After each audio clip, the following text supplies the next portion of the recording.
Homero. La Odisea. Canto primero. Invocación. Habla mi musa del varón astuto que, luego de arrasar la ciudadela de Troya, anduvo mucho tiempo errante y conoció los hábitos de numerosos pueblos y soportó penurias mientras surcaba el mar, pugnando por su vida e intentando ayudar a que los compañeros volvieran a la patria. Pero los insensatos se comieron el rebaño del sol, quien les negó el regreso. La Asamblea de los Dioses. Ya todos los que habían conseguido escapar de la muerte estaban sanos y salvos en sus casas, a excepción de Odiseo, que se hallaba cautivo de la ninfa Calipso. Ella lo tenía preso en la isla de Ogygia, deseosa de tomarlo por esposo. Ya había llegado el tiempo decretado por los dioses para que regresara a Ítaca, su patria, y todas las deidades se apiadaban de él, excepto Poseidón, cuyo hijo Polifemo había cegado. Un día se reunió la asamblea de los dioses. Todos se habían dado cita en el palacio del olímpico Zeus, excepto Poseidón, quien se encontraba en el lejano país de los etíopes, donde asistía a unos sacrificios que habían preparado en su honor. Recordando el ejemplo de Egisto, a quien Orestes había dado muerte, el padre de los hombres fue el primero en tomar la palabra. Los humanos nos echan la culpa de sus males, cuando en verdad son ellos quienes se lo buscan con sus propias locuras. Aunque enviamos a Hermes para desalentarlo, Egisto se casó igualmente con la esposa de Agamenón y lo mató cuando éste volvía a su casa. Le respondió Atenea, la diosa de ojos glaucos. Has dicho la verdad, y ojalá perezcan igual que él quienes se atrevan a imitar su ejemplo. Pero es distinto el caso de Odiseo. ¿Acaso olvidó hacerte un sacrificio? ¿Tan enojado estás con él? Y Zeus, el que junta las nubes, respondió, ¿qué palabras son esas, hija mía? ¿Cómo podría olvidarme del divino Odiseo, que por su ingenio y sus ofrendas a los dioses siempre se destacó entre los demás hombres? Es Poseidón, el que sacude el suelo, el que sigue enojado con él a causa de su hijo Polifemo, ya que lo dejó ciego, el héroe. Por eso es que le impide retornar a la patria. Pero ya es momento de que regrese. Dispongamos su vuelta, que Poseidón renuncie a su rencor, porque él solo no podrá contra la voluntad del resto de los dioses. Le respondió Atenea, la diosa de los ojos glaucos. Padre Zeus, si al resto de los dioses les complace su regreso, enviemos a Hermes a la isla de Ogygia, para que le transmita nuestras órdenes a la ninfa Calipso, y ella le permita irse. Yo, por mi parte, partiré hacia Ítaca, donde le infundiré a su hijo Telémaco coraje para que llame a una asamblea y se enfrente a los crueles pretendientes que consumen su hacienda. Más tarde lo haré ir a la arenosa Pilos y a Esparta, la de anchos valles, para buscar noticias del regreso de su querido padre y para que se haga fama y renombre entre la gente. Atenea visita a Telémaco. Así dijo, y se colocó en los pies las hermosas sandalias inmortales con las que podía volar, transportada en el viento sobre las aguas y la tierra, y tras tomar la lanza dio un gran salto desde la cumbre del nevado Olimpo y, rauda, se posó frente a las puertas del palacio de Odiseo, en Ítaca, tomando la apariencia de Mentes, el señor de los Tafios. Encontró a los soberbios pretendientes que jugaban a los dados frente a la puerta del palacio. Hacía mucho tiempo que pasaban el día consumiendo la despensa de la casa de Odiseo, de banquete en banquete, en tanto que esperaban que su esposa Penélope escogiera a uno de ellos para que la desposara. Telémaco, con el corazón angustiado por la ausencia del varón que, en caso de que volviera, expulsaría a aquellos insolentes, fue quien notó primero la presencia de la diosa. Hizo ingresar al huésped al vestíbulo y le tendió la mano, saludándolo. «Sé bienvenido, huésped. Aquí te trataremos como a un amigo. Pero antes de que nos digas a qué has venido, come y sacia tu apetito». Dicho esto, Telémaco hizo entrar a la diosa en el palacio y le ofreció un sillón para sentarse, en un sitio alejado de los pretendientes, para que el griterío de aquellos sinvergüenzas no los perturbara, con la idea de solicitarle al extranjero noticias de su padre, y él mismo tomó asiento junto a ella en una hermosa silla. Tras lavarse las manos, disfrutaron de exquisitos manjares. Poco después, entraron en la sala los viles pretendientes, y luego de que hubieron comido hasta llenarse, Femio, el divino Aedo, entonó un hermoso canto. «Querido huésped», le dijo Telémaco a la diosa, «espero que no te enojes por lo que te voy a decir. Estos no tienen otra ocupación más que la música y el canto, y nada les importa, pues consumen impunes la hacienda de otro hombre, un varón cuyos huesos se pudren lejos en alguna playa, o las olas arrastran por los mares. Pero ahora, dime, por favor, ¿quién eres? ¿Y cómo y con qué fin has llegado a mi casa?» Le respondió Atenea, la diosa de ojos glaucos. «Soy Mentes, y me jacto de reinar sobre los tafios. Me dirigía a Temesa a buscar bronce, y me detuve aquí porque me aseguraron que tu padre había regresado. Sin duda que los dioses se oponen a su vuelta, porque lo cierto es que Odiseo vive, aunque está prisionero del océano, en una fértil isla. Yo no soy adivino, ni intérprete de sueños, pero igual te diré lo que va a suceder. No estará mucho tiempo alejado de su patria, por más fuertes que sean las cadenas que lo tienen sujeto. Pero dime, ¿qué clase de reunión es esta? ¿Acaso se celebra un casamiento? ¿Por qué permite semejante despilfarro? Ya que preguntas, huésped, yo te responderé. Esta casa fue antaño respetada, mientras vivió mi padre con nosotros. Ahora todos los hijos de las familias nobles de Duliquio, de Same, de Zaquinto y de la áspera Ítaca pretenden a mi madre y arruinan nuestra casa. Mi madre, sin embargo, no rechaza las nupcias, ni sabe poner freno a este atropello. Y mientras tanto, estos odiosos hombres consumen nuestra hacienda y pronto acabarán conmigo mismo. ¡Oh dioses! Si el ausente regresara, qué amargas bodas se celebrarían entonces. Las vidas de estos necios, ¿cuántos se abreviarían? Pero ahora depende de los dioses que tu padre regrese y se cobre venganza. Tú debes meditar cómo habrás de expulsar a estos insolentes de tu casa. Presta atención a lo que te voy a decir.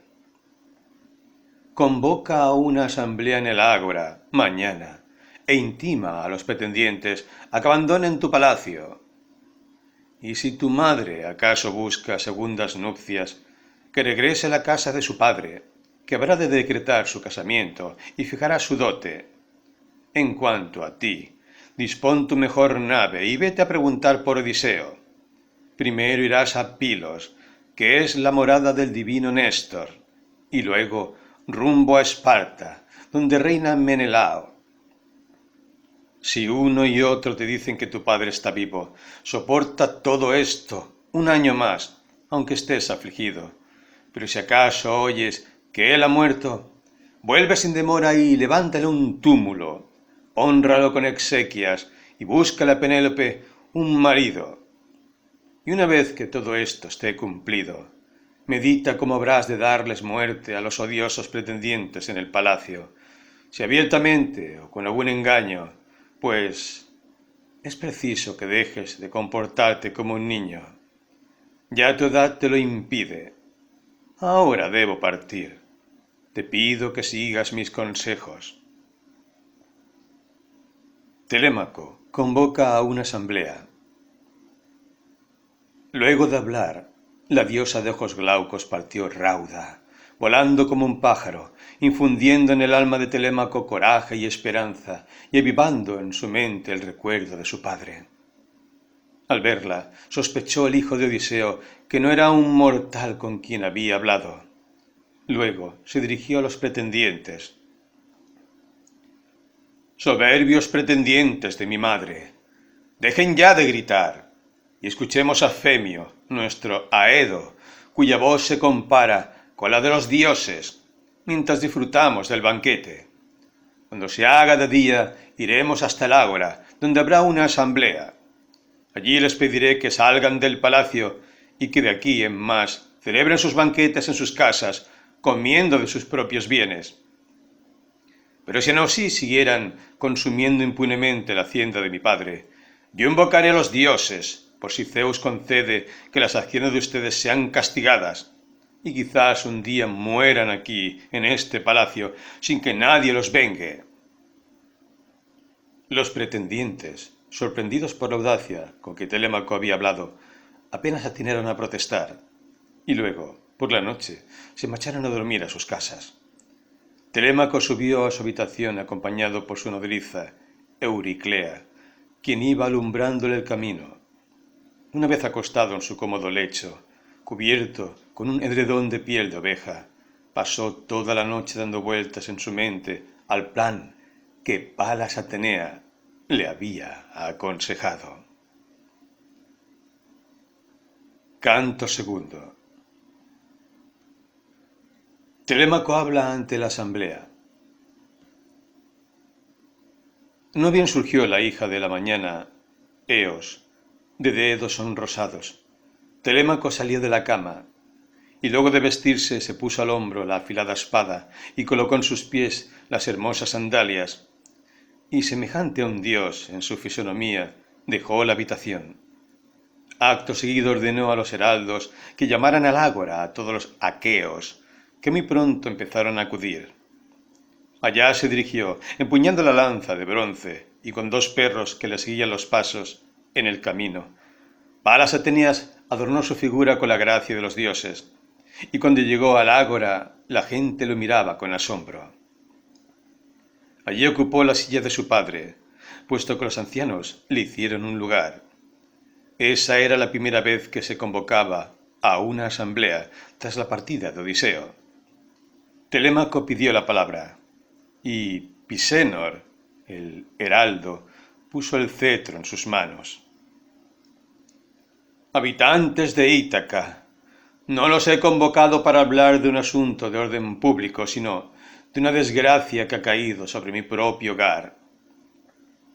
Pensándolo mejor, son 2 mis preocupaciones: que he perdido a mi padre, que reinaba sobre todo su pueblo con amor paternal. Ese ya es un hecho conocido, pero ahora resulta que destruyen mi casa y acaban con mi hacienda los crueles pretendientes de mi madre, los hijos de los nobles itacenses, sin que ella lo consienta. Vienen todos los días a mi casa, nos degüellan los bueyes, se comen las ovejas y las cabras, y beben locamente el rojo vino en banquetes sin fin, aprovechando que no está Odiseo, que les haría frente si estuviera. Les ruego, pretendientes de mi madre, por Zeus y por Temis, que se avergüencen ante sus vecinos y se detengan en su ultraje.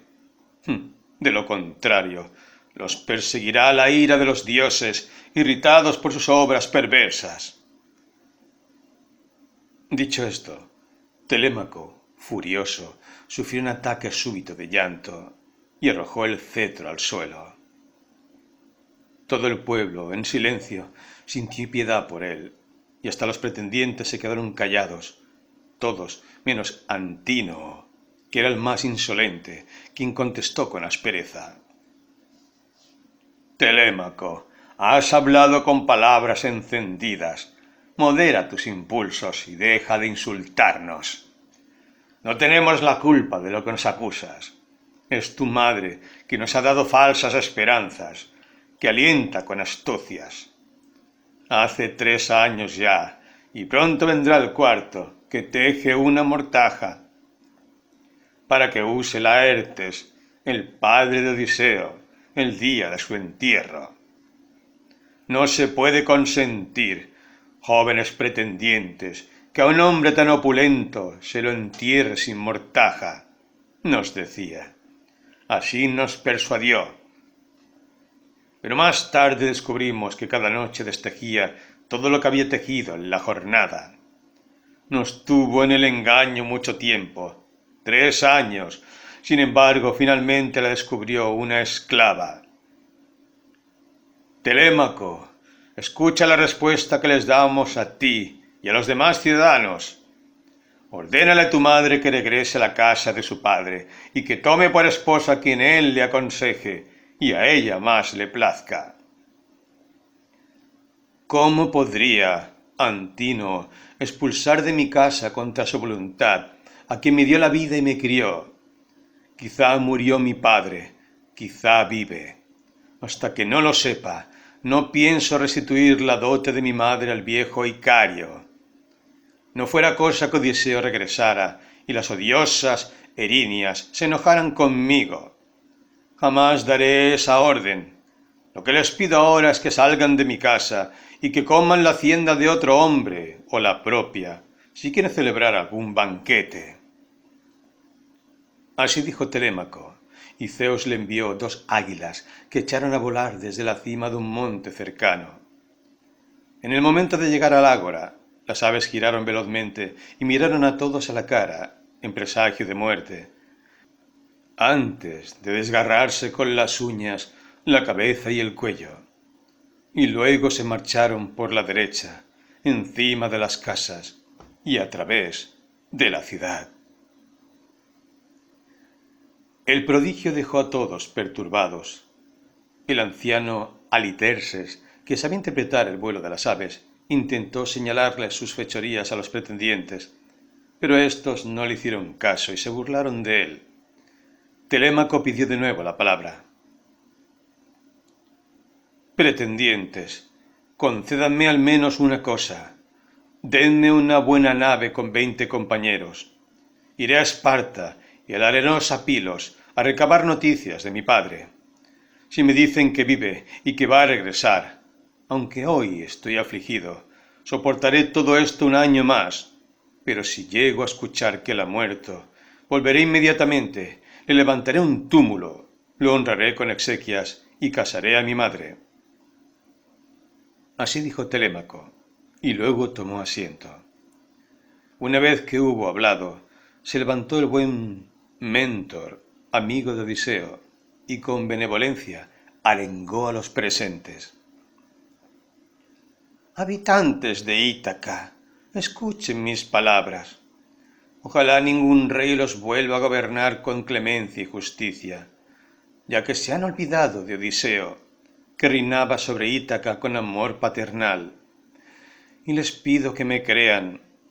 Me enojan tanto los ultrajes de estos orgullosos pretendientes, como me indigna el resto de ustedes, itacenses, que contemplan sentados en silencio, como estos, que son pocos, se salen con la suya, y no se animan a reprenderlos.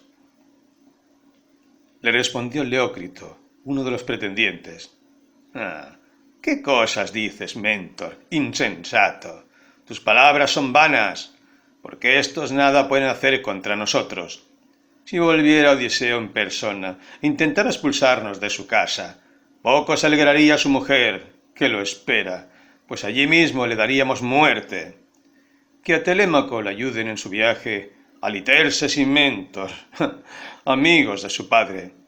Y si a mí me preguntan mi opinión, no creo que Telémaco viaje a ninguna parte. Seguramente permanecerá sentado, aguardando noticias de su padre. Ahora regresemos cada uno a su casa. Así dijo, y al instante concluyó la asamblea. Telémaco se fue apenado a la playa, y allí invocó a Atenea, lamentándose de lo que había ocurrido en el ágora. La diosa de ojos glaucos escuchó su plegaria y apareció ante él, tomando la apariencia del buen Mentor. Telémaco, tú no serás en el futuro cobarde ni imprudente, si es que has heredado el carácter de tu padre. Vas a emprender tu viaje. No te preocupes por los pretendientes, ni por sus insolencias, ni por los planes que puedan tramar contra ti. Para ellos la muerte ya está cerca. Vete a tu casa ahora y dispón las provisiones para el viaje, que yo me ocuparé de elegir una nave y buscar tripulación. Telémaco se prepara para el viaje. Tras oír a la diosa, Telémaco fue a su casa y encontró a los soberbios pretendientes que desollaban cabras y asaban unos cerdos en el patio. Antínoo nuevamente le insultó, y el hijo de Odiseo, contrariado, bajó hasta la bodega de su padre, en donde se guardaban oro, bronce, vestidos y aromático aceite, y vasijas de un dulce vino añejo, por si un día llegara a volver Odiseo a su casa. La guardiana de todo era Euriclea, nodriza y despensera de la casa. A ella le pidió Telémaco que preparara las provisiones para el largo viaje, pero la fiel nodriza rompió en llanto y le dijo: «Hijo mío, ¿por qué se te ha metido esto en la cabeza? ¿Para qué quieres ir a tierras tan lejanas, siendo único hijo y tan querido? Tu padre ha muerto lejos de su patria, y es seguro que ahora los viles pretendientes van a prepararte una emboscada para matarte y usurpar tu hacienda». El prudente Telémaco le respondió a la anciana: «Tranquilízate, que esto no lo he resuelto yo, sino que un dios me ha aconsejado así.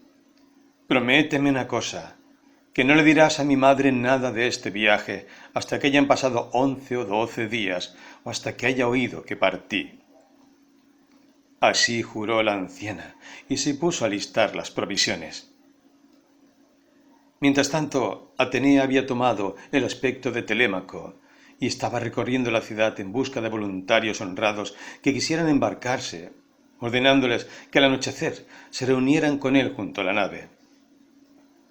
Cuando se hizo de noche, Atenea acudió al palacio de Odiseo y les infundió el dulce sueño a los pretendientes, hasta tal punto que las copas se les caían de las manos. Se apresuraron todos a volver a sus casas a acostarse, y el sueño no tardó en cerrar los párpados. Tomando la figura de Mentor, Atenea exhortó a Telémaco a partir. «Es momento, Telémaco. Te esperan ya tus compañeros en los bancos, listos para remar, aguardando tus órdenes. Vamos, no retrasemos más el viaje». Una vez a la orilla, cargaron las vituallas en la nave. El hijo de Odiseo tomó asiento en la popa, y a su lado se ubicó Atenea, mientras los compañeros quitaban las amarras y ya se disponían en los bancos. La diosa de ojos glaucos les envió un viento próspero, el céfiro, que sobre el mar vinoso soplaba suavemente. Cuando ya se alejaban de la costa, hicieron libaciones a los dioses, en especial a Palas Atenea, y la nave siguió el curso establecido durante toda la noche y la siguiente aurora. Canto tercero. Telémaco en Pilos. El sol ya se elevaba tras surgir de la hermosa laguna por el cielo de bronce, llevándoles la luz a dioses y a hombres, cuando arribó Telémaco con su tripulación a la arenosa Pilos, la ciudad construida por Neleo. Hallaron en la orilla a los pilios, que hacían sacrificios a Poseidón, el dios que sacude la tierra. Había 9 grupos de 500 hombres, y cada grupo estaba sacrificando 9 toros negros.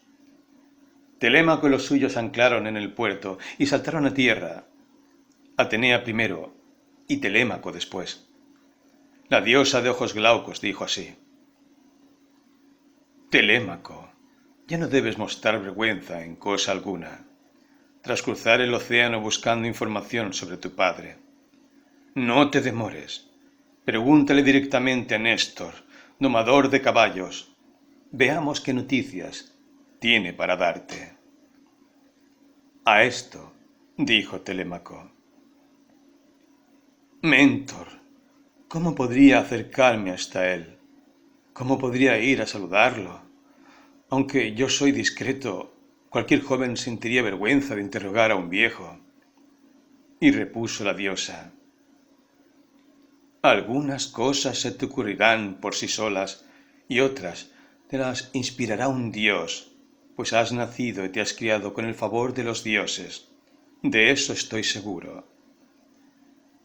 Luego de este diálogo, emprendieron la marcha, guiados por la diosa, hasta llegar al sitio donde estaban reunidos los varones de Pilos. Allí se había sentado Néstor junto a sus hijos, y en torno a él los pilios preparaban un festín de abundante carne asada. Apenas vieron que tenían huéspedes, los pilios se acercaron para estrechar sus manos. Pisístrato, que era uno de los hijos de Néstor, se adelantó a los otros, los saludó y los invitó al banquete, y señaló unas pieles donde tomar asiento junto a su padre Néstor y a su hermano Trasímedes.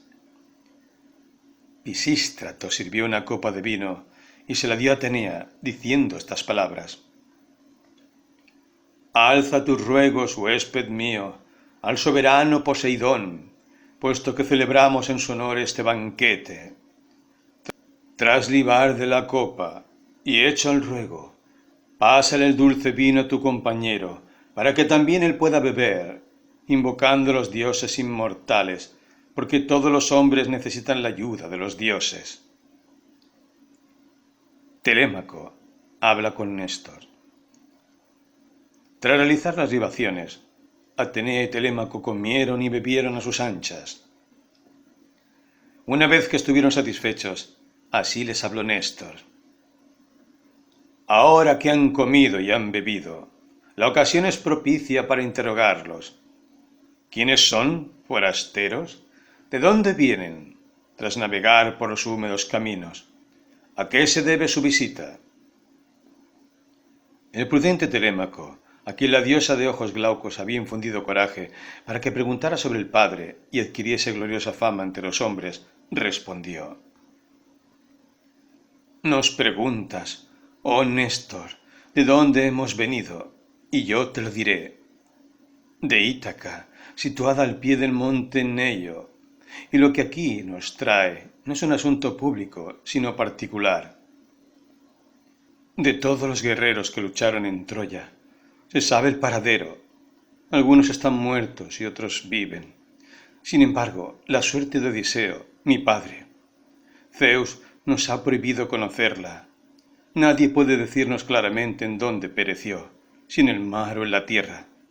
Por eso, abrazo tus rodillas, Néstor, por si pudieras darme información sobre su muerte.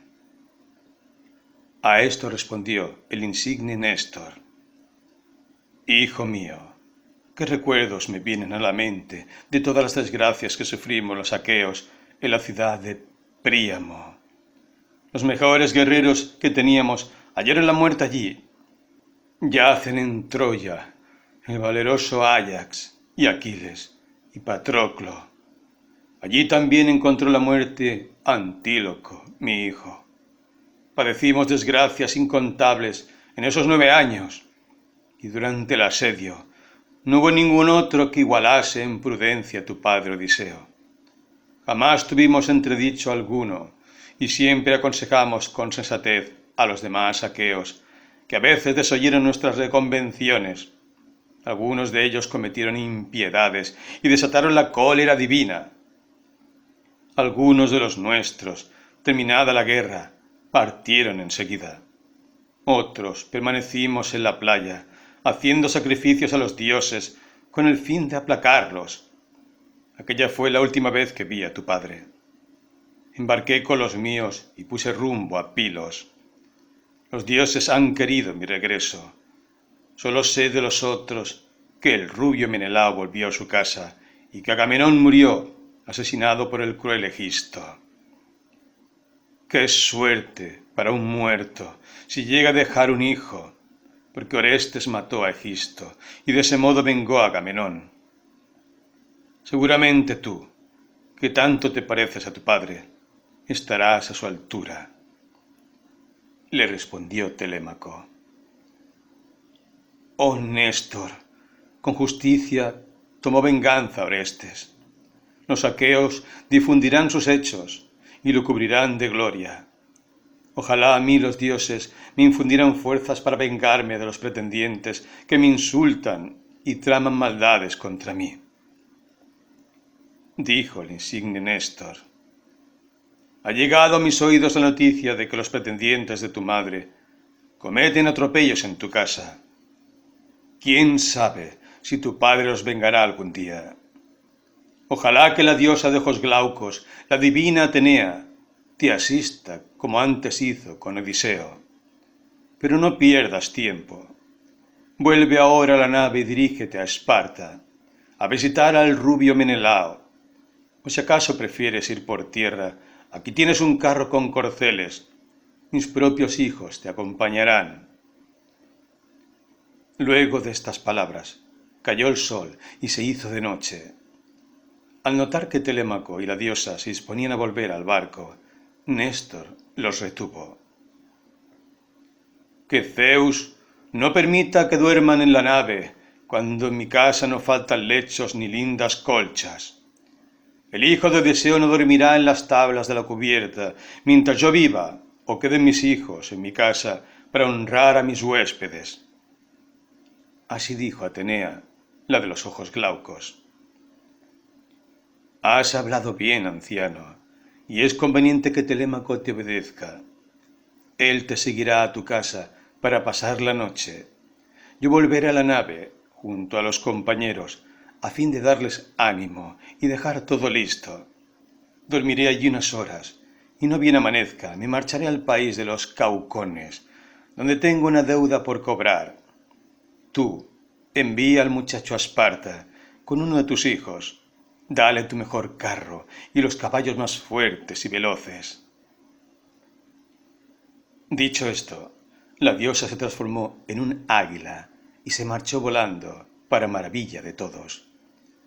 El anciano, perplejo por lo que había visto, pronunció estas palabras. Amigo, ya no temo que pueda ser cobarde o débil en el futuro, puesto que siendo tan joven te acompaña a los dioses. Porque esa no era otra que Palas Atenea, que siempre estuvo al lado de tu padre.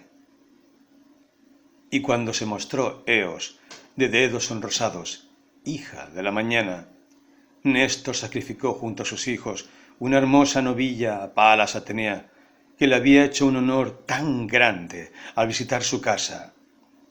Una vez celebrado el sacrificio, les ordenó a sus hijos preparar los caballos y el carruaje, y pidió a la despensera que trajera provisiones dignas de los reyes.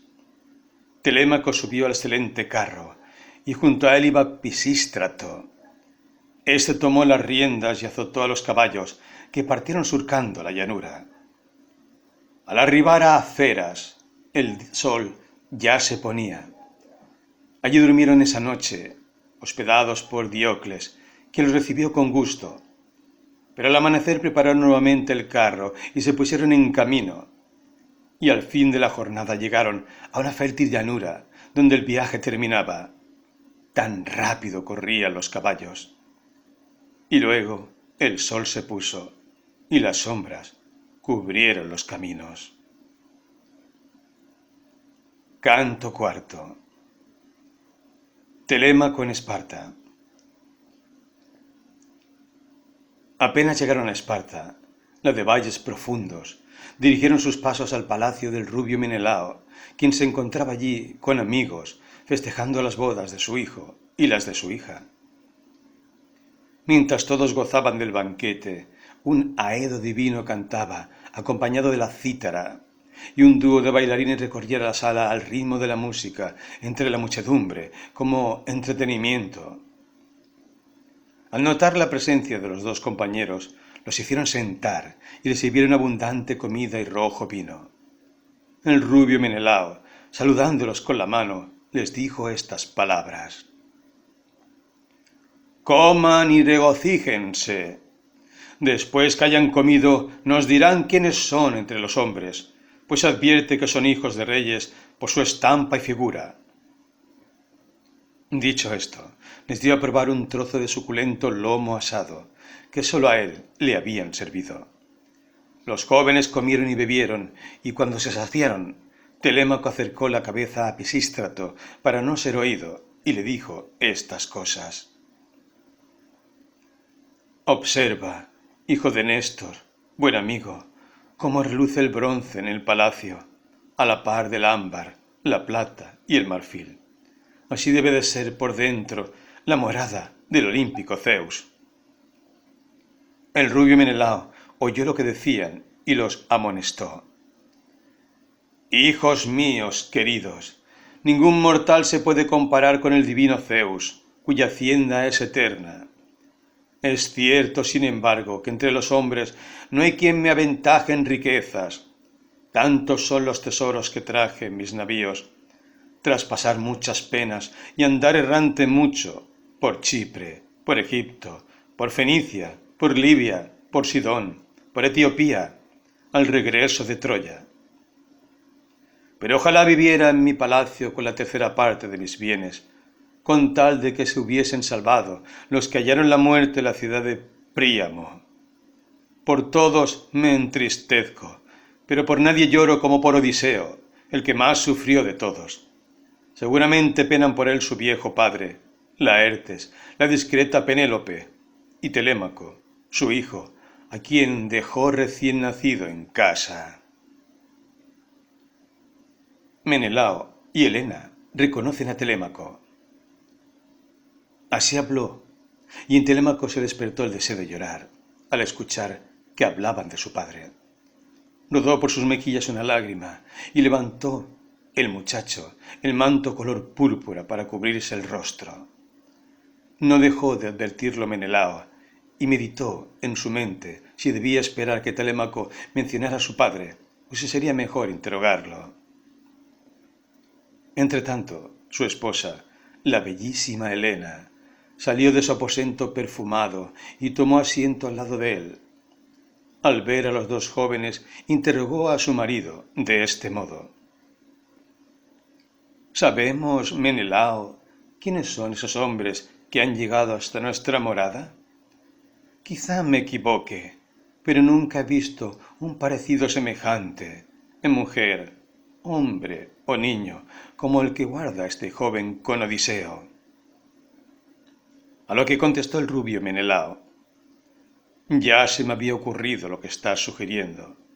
Sus pies, sus manos, su mirada, la cabeza y los cabellos son los mismos de aquel. Y además, hace un rato, recordando a Odiseo, vi cómo lagrimeaba este muchacho. De hecho, se cubrió con el purpúreo manto para evitar ser visto». Luego dijo Pisístrato: «Oh Menelao, conductor de pueblos, este que ves, por cierto, es Telémaco, el hijo de Odiseo. Pero, como es discreto y decoroso, ha sentido pudor de hablar en tu presencia. Con él me envía Néstor, mi padre, pues Telémaco busca tu consejo. Muchos males padece en casa el hijo cuyo padre está ausente, si no hay nadie que lo auxilie, como le ocurre a él. Su padre falta en Ítaca, y no hay en todo el pueblo quien lo asista en la desgracia». Contestó Menelao: «Oh dioses, ha llegado a mi morada el hijo del varón amado, que por mí sostuvo tantas luchas, y a quien yo había prometido honrar por encima de todos los aqueos, si acaso llegaba a regresar. Yo le habría asignado una ciudad, en Argos, para que la habitase y se hiciera un palacio, y trajera a los suyos y a su pueblo, para que nos reuniéramos seguido, y habríamos sido siempre amigos y felices, sin que nada pudiera separarnos, a excepción de la muerte, si algún dios envidioso no lo hubiera privado, a él, y sólo a él, de volver a la patria.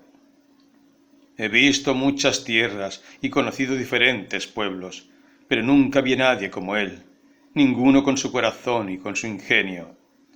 Las hazañas que en Troya realizó. Lo último que supe de él es que se hallaba prisionero en la isla de Calipso.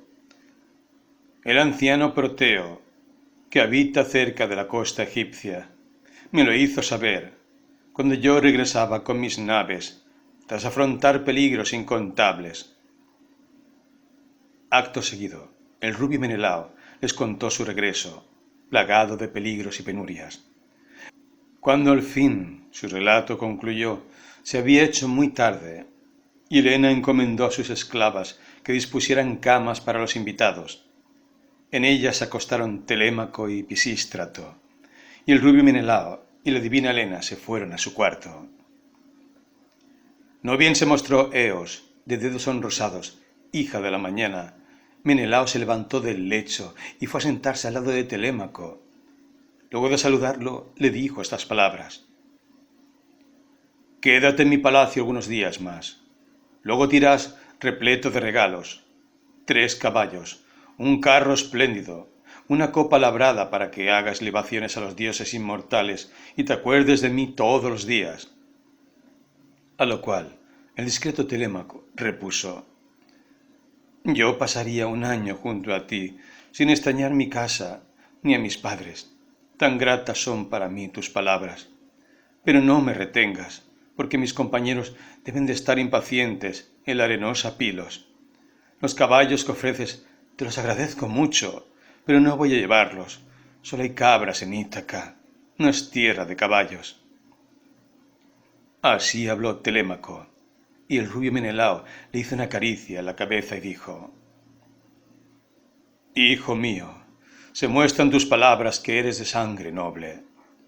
Te daré otro regalo, el objeto más hermoso y más caro que hay en mi palacio, una vasija de plata bien labrada, con los bordes de oro, obra de Hefesto, que me dio el héroe Fédimo, el rey de los Sidonios, cuando volví a casa y me detuve en sus tierras. Es eso lo que quiero regalarte». Mientras así decían, los invitados iban arribando al palacio. Unos traían ovejas y otros vino, que reconforta el ánimo. Sus esposas venían con el pan, adornadas las cabezas con espléndidas cintas. Así se preparaba la comida. Los pretendientes traman un plan. En Ítaca, mientras tanto, en el palacio de Odiseo, se divertían los viles pretendientes lanzando jabalinas y discos en el patio. Antino y Eurímaco, que por su linaje eran los cabecillas, permanecían sentados. Noemón, hijo de Fronio, quien le había prestado a Telémaco la nave, se acercó a donde estaban y le preguntó a Antino: «Antino, ¿sabemos por ventura cuándo piensa volver Telémaco de Pilos? Se marchó con mi nave y ahora la necesito». Se quedaron atónitos cuando escucharon esto, dado que no sabían del viaje de Telémaco. Al fin contestó Antino: «Responde y sé sincero. ¿Cuándo se fue y con quiénes?». Replicó Noemón: «Iban con él los jóvenes más destacados del pueblo. Los lideraba Mentor, o tal vez fuera un dios, puesto que ayer lo vi por aquí nuevamente, y eso que ya había partido la nave de Telémaco». Dichas estas palabras, Noemón se marchó. Antino y Eurímaco, con ánimo irritado, llamaron a los otros, que dejaron sus juegos para oírlos. Así les habló Antino, colérico, con fuego en la mirada: «Oh dioses, gran proeza ha logrado Telémaco con semejante viaje. Decíamos nosotros que sería incapaz de realizarlo. A pesar de que somos numerosos, se fue el muchachito y consiguió reunir a los mejores en su tripulación. De aquí en más deberíamos precavernos de él. Ojalá quiera Zeus acabar con su vida antes de que madure. Pero vamos, busquemos una nave con 20 tripulantes. Procuraré tenderle una emboscada, de modo que, al regreso, en el estrecho que separa de Ítaca a la escarpada Samos, encuentre su final. Así les dijo Antino, y todos aprobaron sus palabras y alentaron sus propósitos.